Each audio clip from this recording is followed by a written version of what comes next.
अस्सलाम वालेकुम। टॉपिक है हमारा थ्रू ट्यूबिंग मोटर। बात करते हैं इंट्रोडक्शन टू टीटी मोटर। लिखा हुआ है सीटी through tubing motor convert the hydraulic power of the pumped fluid into rotational motion. क्या मतलब ये कि जो सीटी थ्रू ट्यूबिंग मोटर है वो बेसिकली क्या है, एक डिवाइस है, टूल है जो कि कन्वर्ट करता है फ्लूइड की हाइड्रोलिक पावर को रोटेशनल मोशन के अंदर। ये हमारे पास जो है वो एक फंक्शन टेस्ट है मोटर का, इसको देखते हैं और समझने की कोशिश करते हैं। ये देखिए हमारे पास क्या है, एक मोटर है, थ्रू ट्यूबिंग मोटर है जिसका हम फंक्शन टेस्ट कर रहे हैं, यानी कि इसके अंदर से फ्लूइड पंप कर रहे हैं और इसकी रोटेशन को मॉनिटर कर रहे हैं। तो ये जो है इस मोटर का लास्ट वाला पार्ट है जिसको हम बिट सब कहते हैं। ठीक है, ये देखें रोटेट कर रहा है, इसके अंदर से हम फ्लूइड पंप कर रहे हैं। अभी आप देखते जाएंगे जैसे जैसे हम फ्लूइड रेट बढ़ाएंगे इसकी रोटेशन बढ़ती जाएगी। ठीक है, ये नीचे बिट कनेक्ट है, यहाँ तक मोटर है। बिट सब से नीचे क्या कनेक्ट है, मिल कनेक्ट है। ठीक है, मिल बिट कनेक्ट है, ये सारी मोटर है। सही है, यहाँ से लेके यहाँ तक ये सारी मोटर है। इसके अंदर ये जो है फ्लूइड, इसके अंदर से फ्लूइड पास कर रहा है, ये बेसिकली कॉइल ट्यूबिंग के साथ कनेक्ट है। तो ये आप देखेंगे जैसे जैसे फ्लूइड बढ़ाया जा रहा होगा फ्लो रेट, इसकी जो है रोटेशन बढ़ रही है। ये देखिए इसकी रोटेशन बढ़ गई है, ये देखिए इसकी रोटेशन बढ़ गई है। सही है, और ये वाइब्रेट इसलिए कर रहा है कि इसके साथ इसके ऊपर जो है वो एजिटेटर टूल जो है वो डाउन होल एजिटेटर भी कनेक्ट है, इसलिए ये वाइब्रेट ज़्यादा कर रहा है। ठीक है, तो ये होगी मोटर जो हमने देख लिया, इसका फंक्शन टेस्ट भी देख लिया। अब हम जो है वो इसको पढ़ते हैं मज़ीद। नेक्स्ट लिखा हुआ एप्लीकेशंस। कह रहा है when run on CT TT motors are used for, जब हम थ्रू ट्यूबिंग मोटर को कॉइल ट्यूबिंग के साथ वेल बोर में रन करते हैं तो ये यूज़ होती हैं मुख्तलिफ पर्पजेज़ के लिए। उसमें सबसे पहली एप्लीकेशन क्या है, milling, sand scale clean out, coil tubing drilling, pipe cutting और अंडर रिमिंग वगैरह। अब बात करते हैं मोटर सब असेंबलीज की। लिखा हुआ है CT down hole motor which is basically a positive displacement motor. Coil tubing down hole motor जो कि बेसिकली क्या है, एक पॉजिटिव डिस्प्लेसमेंट मोटर है, comprised of the following major sub assemblies. वो नीचे दी गई मेजर सब असेंबलीज या मेजर पार्ट्स के ऊपर मुश्तमिल होती है। वो कौन कौन से हैं, सबसे पहला है top sub and rotor catcher. ये देखिए हमारे पास ये डायग्राम है, डायग्राम में भी आप देख सकते हैं। ठीक है, ये देखें डायग्राम, इसमें जो सबसे पहला पार्ट है टॉप सब और रोटर कैचर। दूसरा है पावर सेक्शन, या जिसको हम रोटर एंड स्टेटर असेंबली भी बोलते हैं, ये वाला सेक्शन है पावर सेक्शन। ठीक है, इसको हम रोटर एंड स्टेटर असेंबली भी बोलते हैं। इसके ऊपर वाला हिस्सा स्टेटर है, अंदर वाला हिस्सा रोटर है। ये हम डिटेल से आगे डिस्कस करेंगे। थर्ड है ट्रांसमिशन हाउसिंग, ये रही ट्रांसमिशन हाउसिंग। ट्रांसमिशन सब असेंबली, ठीक है, ट्रांसमिशन असेंबली या सब असेंबली आप उसको बोलते हैं। आगे है बेरिंग सब असेंबली, बेरिंग असेंबली। और इसका लास्ट पार्ट है या लास्ट असेंबली है मोटर की बिट सब। तो ये हैं इसके मेन पार्ट्स या मेन सब असेंबलीज थ्रू ट्यूबिंग मोटर की। अब हम इनको जो है वन बाई वन डिस्कस करते हैं। सबसे पहला जो इसका पार्ट है top sub and rotor catcher, उसको जो है वो इन डिटेल डिस्कस कर लेते हैं। तो ये रहा हमारे पास top sub and rotor catcher. लिखा हुआ है the top sub is a crossover sub that connects the motor to the CTBHA।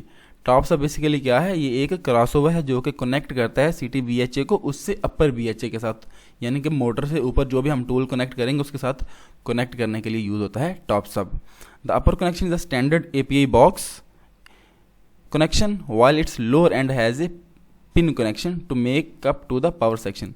ठीक है, ये रहा हमारे पास बिट सब जो मोटर का सबसे ऊपर वाला हिस्सा होता है। ठीक है, तो ऊपर वाला इसका जो कनेक्शन ये क्या होता है, API बॉक्स कनेक्शन होता है।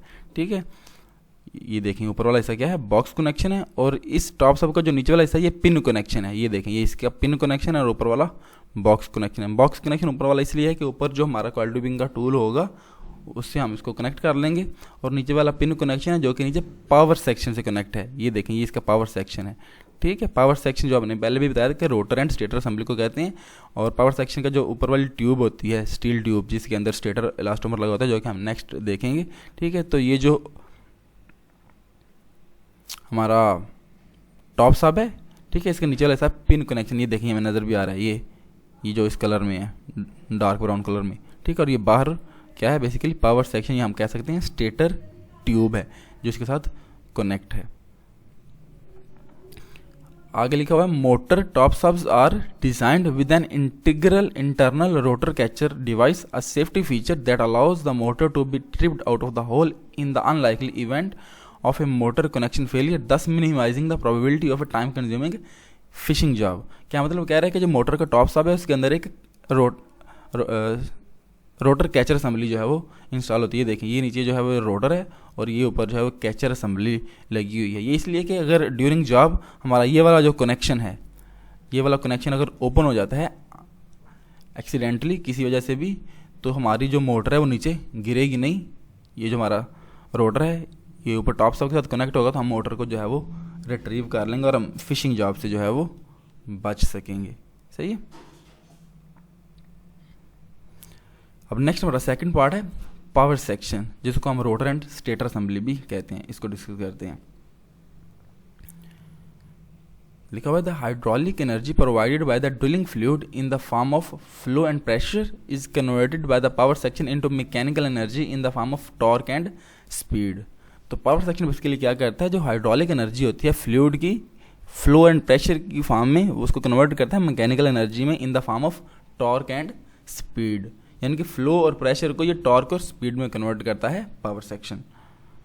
The power section consist of A rotor and stator. Power section दो हिस्सों पर कंपोज होता है, पहला रोटर और दूसरा stator. As suggested by their name, जैसा कि उनके नेम से पता चल रहा है, the rotor is the rotating component and the stator is the stationary part. Rotor जो है वो रोटेटिंग पार्ट है और स्टेटर क्या है, एक स्टेशनरी पार्ट है। ये हम डायग्राम में देख लेते हैं। ठीक है, ये देखेंगे ऊपर वाला पहला हिस्सा हमने ऊपर डिस्कस कर लिया था, top sub and rotor catcher. ये इसके नीचे वाला जो है वो पावर सेक्शन है। ठीक है, पावर सेक्शन के सबसे ऊपर हिस्से में होती है एक स्टेटर ट्यूब। ठीक है, और ट्यूब के अंदर एक रबड़ इलास्टोमर लगा होता है। ठीक है, तो ये दोनों मिलके क्या बनाते हैं, स्टेटर बनाते हैं। सही है, ऊपर वाला हिस्सा, और इसके अंदर ये होता है हमारा रोटर। ठीक है, इन दोनों के ऊपर जो हमें लोब्स बने होते हैं। सही है, तो अगर हम क्रॉस सेक्शन देखें तो ये है, ये सबसे ऊपर जो है वो स्टेटर ट्यूब है, स्टेटर के अंदर स्टेटर इलास्टोमर है, और इसके अंदर क्या है, ये रोटर है। ठीक है, तो ये हमने दोनों कंपोनेंट देख लिए। लिखा हुआ परफॉर्मेंस ऑफ पावर सेक्शन कि पावर सेक्शन की परफॉर्मेंस किस पे डिपेंड करती है। तो पावर सेक्शन की जो परफॉर्मेंस है वो दो फैक्टर्स पे डिपेंड करती है, rotor and stator lobes ratio के ऊपर, और दूसरा rotor and stator stage length के ऊपर। ठीक है, लोब्स रेशियो और स्टेज लेंथ, ये दो फैक्टर हैं जो कि बता रहे होते हैं मोटर की परफॉर्मेंस को, जिनके ऊपर मोटर की परफॉर्मेंस डिपेंड कर रही होती है। तो अब इनको वन बाय वन देख लेते हैं। सबसे पहले देखते हैं rotor and stator lobes ratio.